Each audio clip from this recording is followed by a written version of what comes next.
Hey everyone, welcome to the channel. I'm Nick. I'm Vic. And we're NB Board Gaming. Today we're talking about the game Calico. It's a game published by AEG and Flat Out Games. It's a 1 to 4 player game designed by Kevin Russ. Vic and I are going to go through how you play and give our reviews afterwards. Alright, let's give a little rundown of how you play Calico. So here's an empty board here. To start the game, one of the things you're going to do is you're going to have your 6 tokens and you're going to draft 4 of them, or actually just draw 4 of them, and then pick the 3 that you would want on your board as objectives. So then you just put those out here between the 3 you pick in any order you would like, and these are going to give you objectives for the game. If you do both objectives, you'll get the higher number. If you just do one of the objectives, you get the lower number. You're also going to start with 2 tiles and 3 for the market. So let's take a look at the completed board. As an example, I have one over here. I'm just going to pull it over. This is what your board's going to look like at the end of the game. Something like this, all filled out. That will trigger end game when all players have their patterns all set out. Then you're going to score. During the game, you're going to have buttons on here, but I don't have those buttons and cats and whatever. We're going to have all those out here. We don't have that here, just so I can show you what would score during the game.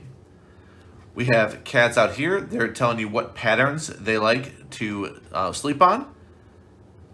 They're saying a specific pattern and an orientation or an adjacency rule, where in this case, Miley here likes to have, or Millie likes to have 3 adjacent of either of these patterns. You can't mix and match. It has to be one or the other. Almond here has 2 on top, 3 on bottom. The orientation doesn't matter. It's just that pattern. It can be twisted, doesn't matter. And again, it has to be all of one of these. It can't be a mix match. And Leo likes 5 in a straight line of either of those patterns. That's 11 points, 9 points, and 3 points at the end of the game if that were to be accomplished. So if this board is all filled out, we are seeing right away that this pattern right here is 5 in a row. This would earn Leo the spot to lay on that quilt, because Leo wanted 5 of the same, and there we are, 5 of the same, and it's that simple. That's the pattern. Then Leo will go ahead and sleep over there. So that's how the cats work. You also have, for colors, you have buttons, so you can see as long as you have at least 3, and this reminds you of it, at least 3 adjacent of the same color, you can get a button of that color. So this can be for purple. You notice I actually have 5 of those. It doesn't matter. I cannot run and go ahead and get 6. It has to be separated. So I just put this for 3 points, and we have other ones too. I mean, we have green right here, but you get the idea. We have blue right there. That those would be buttons. If you were to get every single color on here, you would get a rainbow token. That would be another 3 points. So for every button you have on the board, it's 3 points, including the rainbow. You're also going to score for these rules. And the way that works is you would get 7 points for doing one, or 11 points for doing both. So your choices are to either do it by colors, or patterns, or both. And that's for all cases here. So this is saying 2 of the same, 2 of the same, and 2 of the same. So pairs. In this case, we look at colors first. We have 2 blues, 2 pinks, 2 purples. That's going to be 7 points. If we can do the same thing with the patterns, it'll be 11 points instead. We have 2 of those patterns, 2 of those, and 2 of those. So it would be 11 points. Here, it says you need 4 of a kind and a pair.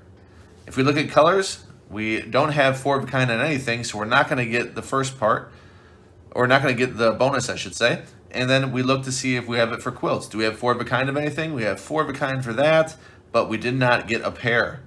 So we do not get any points for this. We failed both. Now we come down here. Do we have, this one's saying not equal colors or patterns? So we definitely have equals right there, so we know right away there are equal colors, so we're not going to get not equal colors. So we'll look at patterns, and these are all unique. So we will get 10 points for having all unique patterns. There were no patterns that were repeated in here. So you're going to add up your points that you gathered by virtue of cats, buttons, objectives, and you're gonna go back and forth. Your turn just consists of playing down. You have those two, these two. Let's say we didn't have this. We're always gonna have two of these tiles. Your action is simply to place a tile and then pick a tile from the market and then replenish that tile. So there's always 3 in the market for the next player. That's exactly what you're gonna be doing until your board is full. That's how you play. And there you have it. That's how you play Calico. So this game here is, it's abstract-ish. Just because they threw the cats in it. For some reason, putting the cats in the quilts makes it less abstract to me, but it's still an abstract game. You're just putting out the tiles. It's Azul-esque, I guess, a little more puzzly, which I like. So right away, my first criticism, and probably my only criticism, is going to be the nature of your retail box here, where it's not like thick, chunky pieces. It says cardboard. It would be so awesome if those were had some substance to them, not just cardboard. Yeah, I agree. I thought the same. So maybe in like a Kickstarter edition, I haven't looked into it, I haven't researched it. They might have really nice ceramic tiles or something like that. In the retail version, you are a little let down because it's just cardboard hexes. So that is a letdown, but it still looks nice on the table. It still fits very well into your board, your recess board. It still snaps in really nicely. Yeah. It's not sliding all around. And every game's gonna be a little different.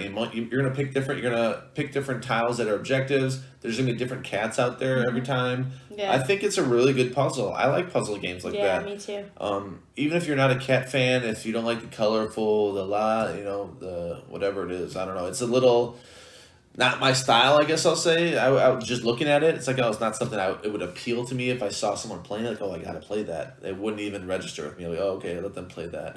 That's not my game for me. But it is a game for me because I really do like it. If you like puzzle games, it's one I can easily recommend. It's probably my maybe second favorite abstract of all time, so I'm gonna give it a very good score. It's not gonna get the 9s, but I'm gonna get an 8-4.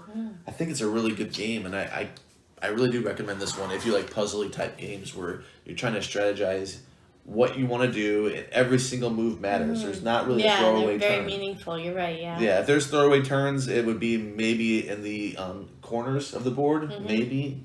But it's not. I don't really have a throwaway turn to the very end when there's no hope. Even then, you're strategizing, okay, like I want to get this run of colors, or I don't want to break the pattern that I'm trying to achieve because you want to score the most points. So you're really trying hard if you are stuck with a tile, because sometimes the choice of tiles that come up are not the perfect thing you needed. Yeah, or and you need to go ahead. Sorry. You can hate draft. Yeah, that I did too. that to Tim. We played it at 4 players. We played it our very first time we played it with Allison, and we played it on Tabletopia. Yeah.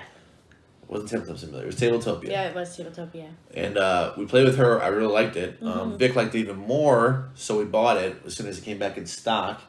And when we played it with 4 players, I did hate draft a little bit because I had nothing else to do. I looked at what they needed. Oh, you need that bad. I did it twice in a row that Tim needed it really bad, and I took it. So that was the only time. I'm not a hate drafter usually, but I had no other reason for these things out here. But all right, well, I'll just look at what you need, and I'll take what you need. That's it. Yeah, and you're not stuck with everything that you took. Doesn't necessarily have to end up on your board, because you're always drafting one more to replace the one you used. So you can keep that one right to taunt people like the whole time. Yeah. And Carrie had the experience where she saw another friend of ours, where she saw the tile that she needed. She asked how many copies of there are there. She thought there was 3, and that's correct. There are 3 copies of every tile, and she saw one on my board, one on Tim's board, and one in the middle. Vic took the one in the middle, so she knew she had no hope for that perfect scenario that she needed. It's unfortunate, and you feel it like every time, every game you play, you're gonna run that situation where it's like, man, I really need that tile to come up at some point this game. It never comes up, or you get lucky, and yes, you get it. Yeah, I do wish that we had tried it at 2 players to give a comment on that, because we've only done it at 3 and that might 4. be a variant too. I can look while you speak. Is that actually? Yeah. Do they need to change the rules for that, or did they just play normal? Yeah, I do wonder about that. I really enjoy the game, right away, looking at the box. It's got the cutest little cat. So, of course, I was going to be sold on that. If you know me, I love cute animals. I like beautiful, colorful games. I love the patterns in this game. I love the recess boards. The quality of the components felt all right to me. Like the tiles, despite the fact that they're cardboard, they're not light, flimsy, like really cheap tokens. They don't feel that way. And you are drawing them out of the bag, so that they're kind of adds to their their structure, I guess you could say. I don't know, their being, because then they're not just like cardboard sitting on a table. They get kind of enhanced by the bag in a way. So I enjoy the game for that reason. I like how quick the turns are. You move around it, but there's still some thinking, and sometimes it doesn't move for a little bit because a little bit of AP, because you want to get that perfect score. Hopefully, I didn't succeed at all in getting perfect on any of my patterns, but or you want that particular cat because you're so close to a pattern, or if you're like me, you discover, oh my gosh, I got one over here, and it was kind of accidental in a way, and it kind of, that feels really good. So a lot of this game feels good. I don't think there's much that feels bad, except for when Nick mentioned, you realize you're never going to get that pattern, or you're stuck placing something that really you didn't want to place, and you got to find a place for that. But that's just part of a puzzle. That's part of an abstract game. So I really enjoy it. I'm going to score this one quite high. I'm giving it an 8.7. 8.7, I thought I was going to say 8.8. 8.7, yeah, I was thinking 8.8, but I actually give it 8.7. Just thinking about if the tiles were a little chunkier, like Nick said, that would really bring it up for me in the score. But I would play this anytime Nick wanted to, and I was dying to get it when it was out of stock. It's a great game, and if we're being honest with ourselves, I'll speak for myself. How about that? If I'm being honest with myself, I do score lighter games lower. Games like this aren't reaching the 9s. They just aren't. None of them. 0. There is no game that's reaching the 9s that's a lighter game. So me putting a game like this in the 8s is a very high compliment for my taste of games.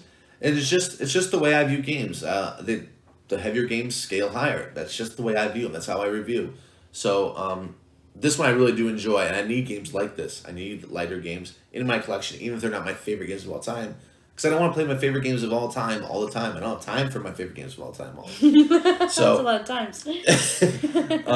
As far as the 2-player mode, there is a regular. What I was looking at was a variant, and it's called the 2-player lower variance mode. It just removes one set of all the patterns. Yeah, so I was wondering. There's less randomness in your game. There's just 2 sets of every tile then. That's all I saw that, and I was like, oh, wait, is it a variant to play 2-player? No, there isn't, but there is one for less than randomness. Well, we'll have to try it. We are. Let's do it for this video. Like this, yeah.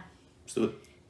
I really like this this game. So thank you so much for joining us today. We hope that you enjoyed this video. If you did, click the thumbs up. It helps grow our reach for our channel. And subscribe as well for more great videos. We will see you next time. Goodbye. Bye.